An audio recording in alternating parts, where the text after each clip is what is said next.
I've made it all the way to Thursday and I have not finished a book yet, so that's how this week is going. Hello, everybody, and welcome to the reading vlog. My entire state decided to have a weather meltdown, and we are about to experience like statewide cold weather, like 30 degrees under what we were experiencing, and then potentially going to have snow next week when it was 80 degrees 2 days ago. So I've had like this on and off sinus migraine for like 4 or 5 days. I think today was the first day where I actually felt semi normal. So my reading sprints have been much shorter, really just relegated to the times when I feel mostly human. However, I am about finally 30% into Realmbreaker by Victoria Aveyard. I'm really enjoying it so far. So just to give you a quick summary as to what's going on, this is a multi-perspective book, multi-perspective fantasy book. So there's a lot going on.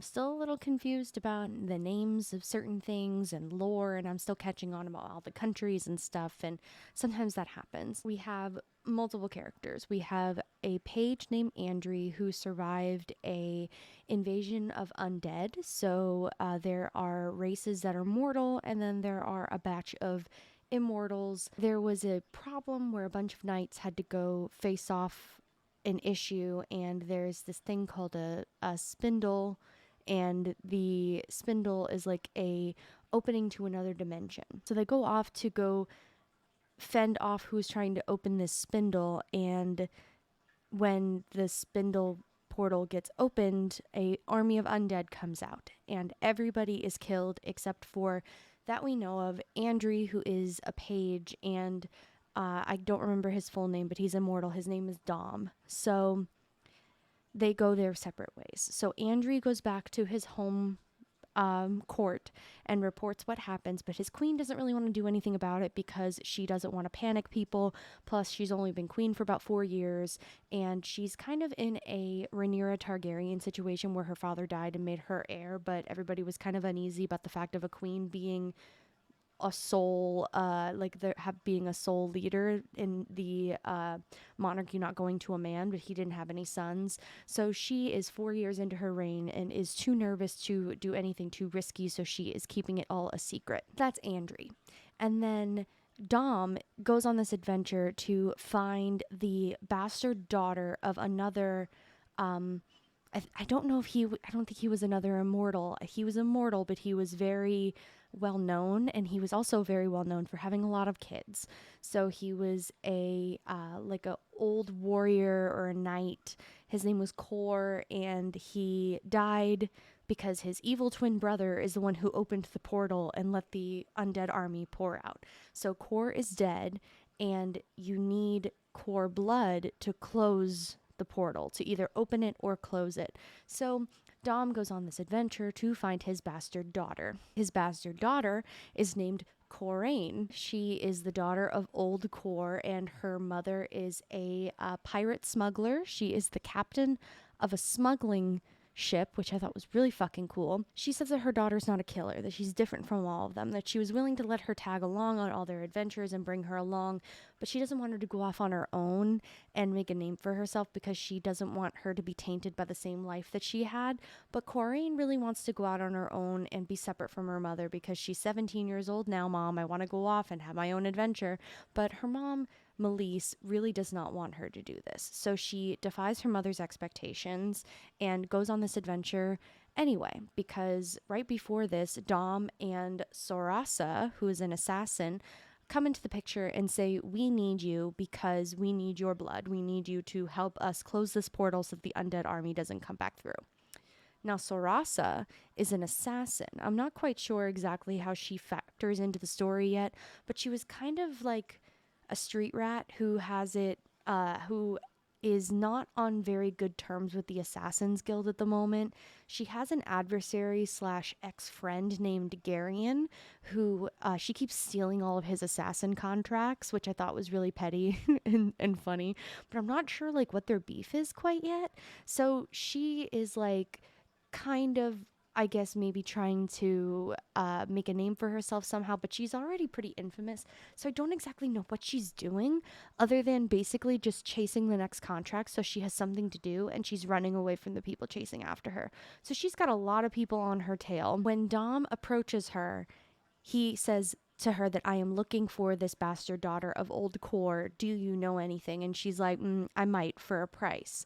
And she names the price, but we don't know what that price is yet. So that was how Dom found Corain, the kid he was looking for, to help close the portal of the undead army. So you have the page who witnessed the entire thing, the queen who doesn't really want to do anything about it. You have the daughter who is supposed to be the hero of the story. And then you have the immortal who is on a quest to avenge those who have fallen. And then you have the assassin who seems to be running from a lot of things. So there seems to be a core cast of those 5 characters. It is quite the feat to remember all of this. So I have made some notes to help me remember, but I'm trying to be better about making my notes more concise and deliver my reading vlogs in a shorter, more concise way, because I seem to ramble on a lot. And I notice that when I'm editing my content now, I am going back and forth between editing out my ums and likes and uhs, and I have to get better with that, right? So that's where I am with Realm Breaker right now. I am enjoying it. Again, I am only 30% in. It's like a 576 page book, so it is going to take me a minute. I also am still about 13% into the Bone Witch because it was getting sent back to the library against my will because I couldn't take it out again. There was somebody waiting on the wait list, so because of that, I was unable to renew the loan, and it was given to that person. But because it was delivered through Libby, I think what happened is that they did the same thing I do, is that when I put books on hold, if they come to me too fast and I'm not ready for them, I push the loan for 7 days, so that by the time those 7 days go by, I'm hoping to have gotten through like my backlog enough to where I can take on a new book. So I think that that's what may have happened with that person, because the Bone Witch got sent back against my will, and then it immediately got sent back to me. I'm going to hang on to it for another 3 weeks, but I'm going to send it back as soon as I'm done with it, in case that person is still waiting. I don't really have that much to say about the Bone Witch at the moment, other than we have our main character whose name is T, like the drink, T. She has many, many brothers and sisters, and one of her older brothers, whose name is Fox, got sent off to war, and he died because he was killed by a very mysterious monster of some sort. When his body was returned back to the home and they buried him, she started to hear him calling to her. So a little bit of backstory. There are like witches and certain powers in different categories of witches. So 2 of her sisters, they have their own like witch stuff going on. But when they bury the brother Fox in the ground, T starts to hear him calling out to her, and she says, okay, then rise. She accidentally brings her brother back from the dead, and he was a several days old corpse, but otherwise he seems to be quite fine. So everybody freaks out about this because necromancy is seen as not great.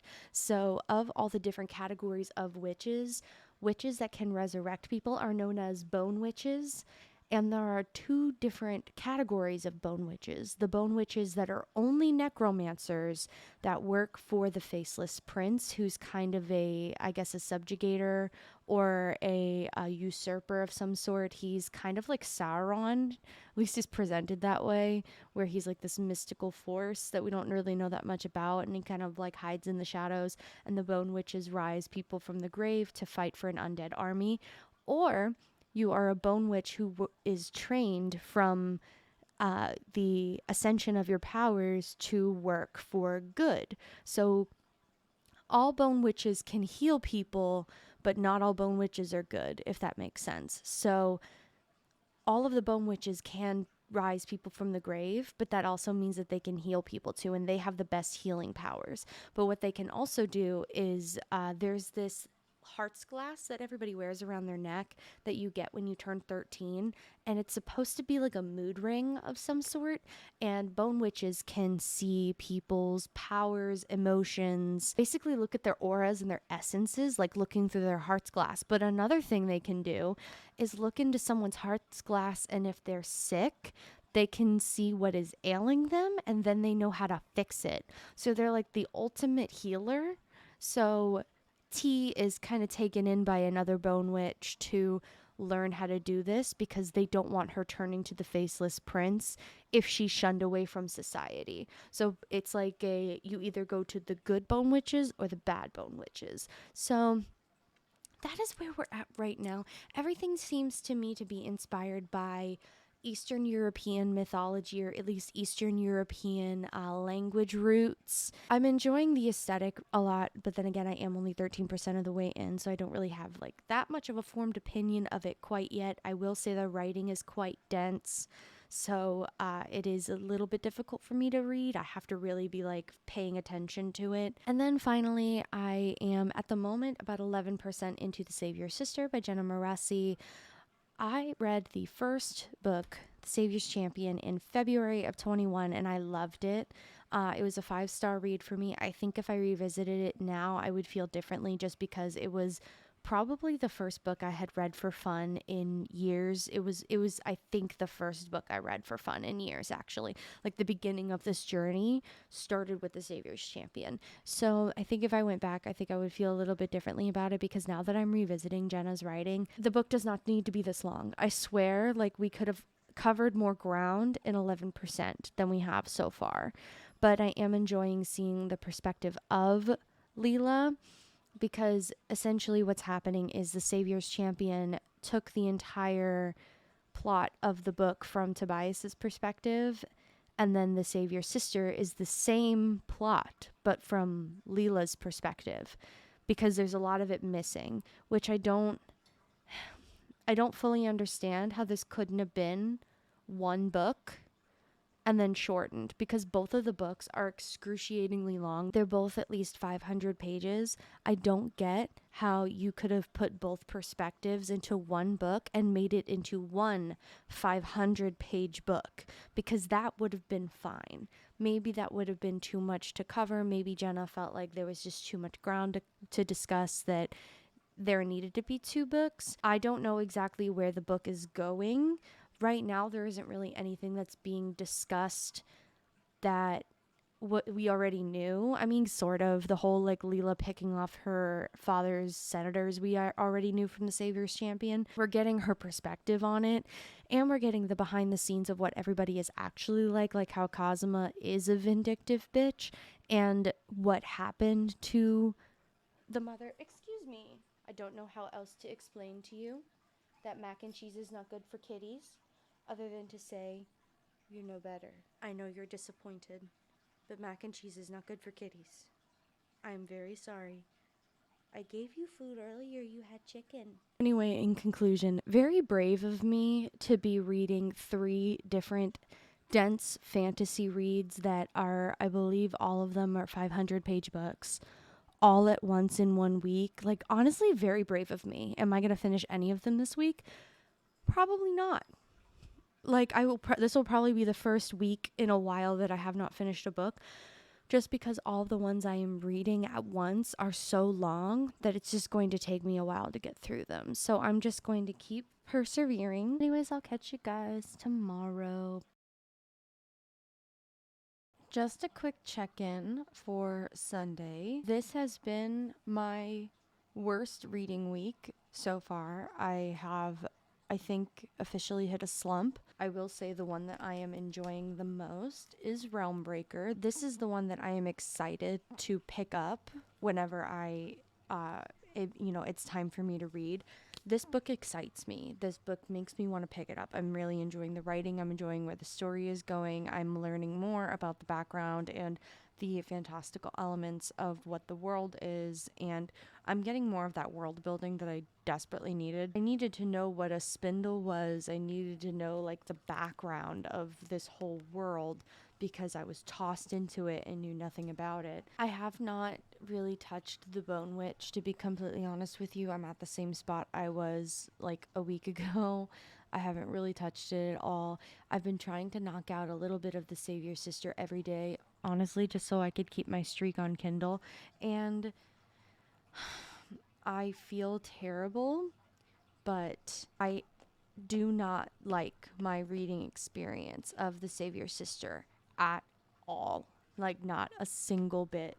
It makes me think back about The Savior's Champion and wonder if maybe I only enjoyed it because it was the first book that I had read in a while. And now we're getting the exact same plot, but from the opposite perspective. So it definitely could have been a lot shorter. Like I said, The Savior's Champion and The Savior's Sister could have been one book if you chopped out a lot of unnecessary filler, and it could have been a doable, like 600-page dual perspective. That being said, though, I would be remiss to continue to point out some of the other things that I'm having issues with it, such as the clunky writing and also how overly sexual it is.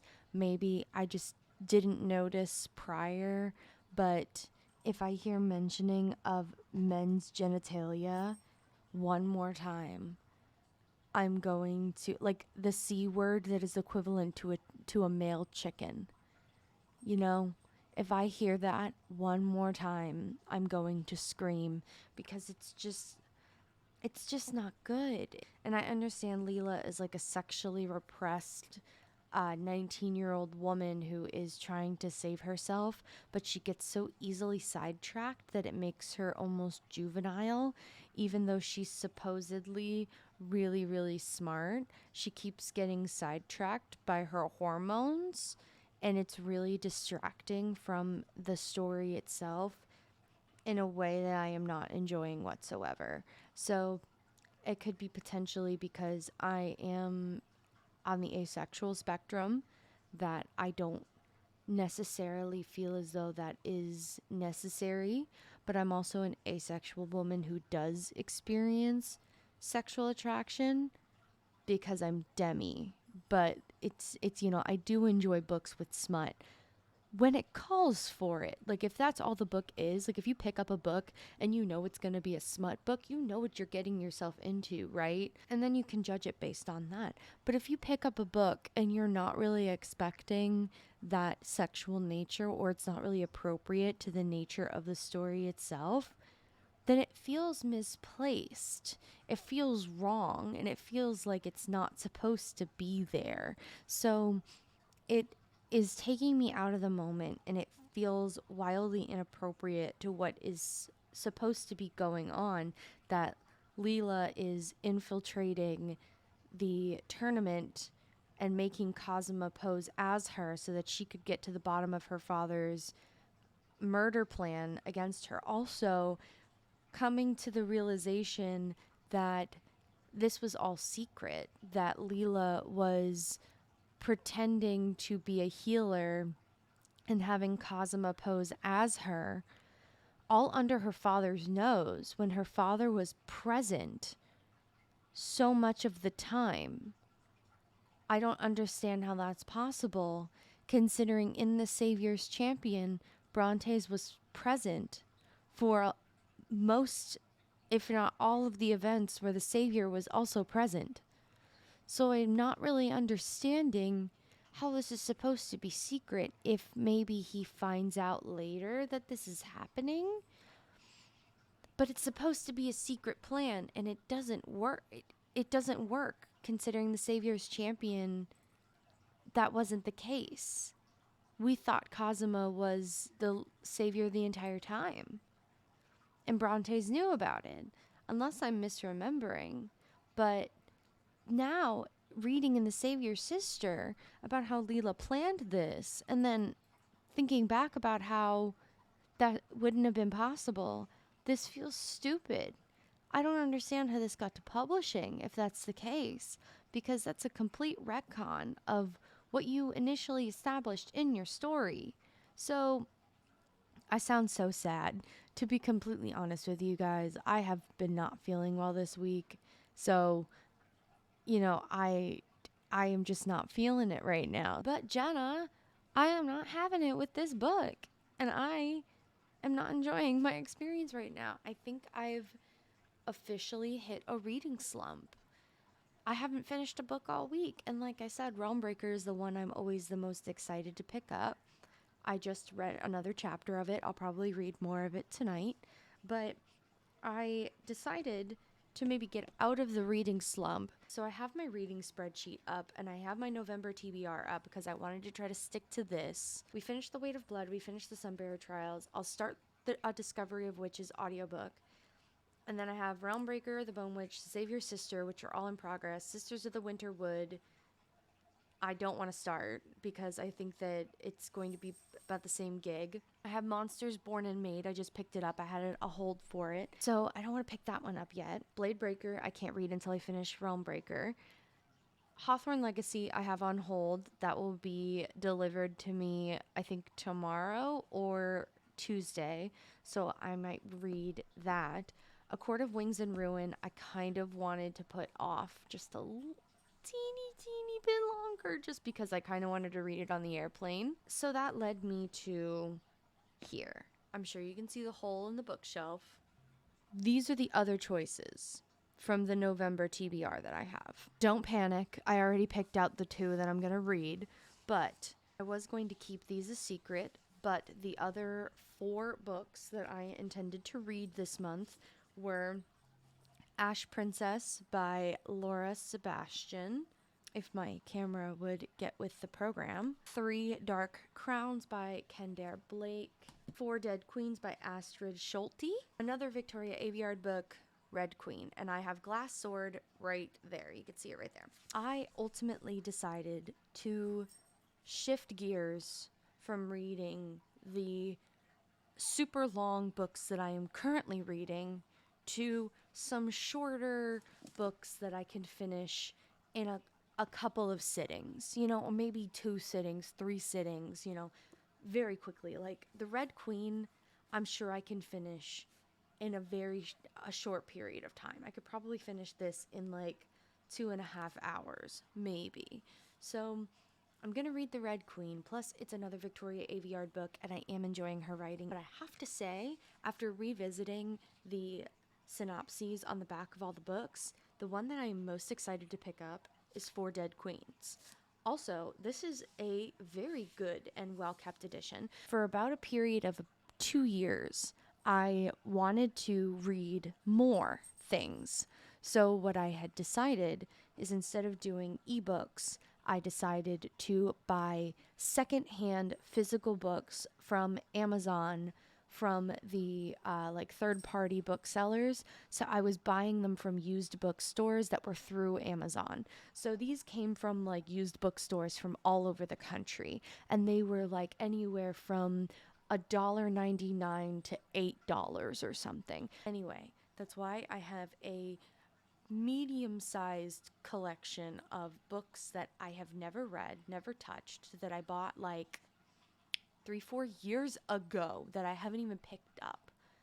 Even read the synopses. Like, I didn't know what the fuck these books were about. So I read the synopses and I decided that these 2 are going to be the ones that we read next. I'm going to pause the other high fantasy reads and kind of read them in between these, because maybe it'll pass a little bit easier. I almost wanted to say fuck it and just start reading a smut series for some reason, but then I was like, that's not going to help me because we're not reading romances this month. We're reading books that I own this month, which this is going to be a long-term project eventually, but I have a series down there that's a werewolf romance trilogy that I bought from Goodwill for $3, $1 each book. And I'm going to eventually read that, but not right now. Well, I'll make that its own month, like Shifter Romance Month or something, because those are fucking wild. Some of them are really good, to be honest with you. But that's just me. I'm a little bit of a degenerate, and I do enjoy a good old Shifter romance. This is what we doing. This is the plan. Got it down to a science. Am I a little disappointed in myself? Yes. But am I also trying to be kind to myself? Also, yes. Also, forgot to mention, I did not realize this until I flipped the page. I have a signed copy of Four Dead Queens. I'm a signed book bitch. In the back of it, it was really cool. This book was in really good condition. In the back of it, there was some promo material. So there was this, which was, I'm guessing, part of the like sigil or something. And then it says, Dearest Owl Crate readers. So I guess this is a promo from Owl Crate. And then there was a promotional picture of the four queens in question that we will learn about. So we have Cora, Iris, Marguerite, and Stessa. I thought that was really cool. It was a neat little Easter egg for me to find. I do be forgetting the things that I have. So with all that being said, I'm going to go ahead and clock out for this week. I hope that next week will be a bit more fruitful in completing some of these books because it is already halfway through November. We have only finished 2 books on our TBR and I have 16 books on my November TBR. Remember to drink water and be nice to each other and exude kindness and empathy with everything that you do. If you'd like to find me anywhere else, you can find me on Twitter and Instagram at Huntress Gia and on Twitch at Huntress Gia, where I stream consistently 2 days a week, but not on the same 2 days a week, every week. Thank you guys so much for watching, and I will see you in the next video.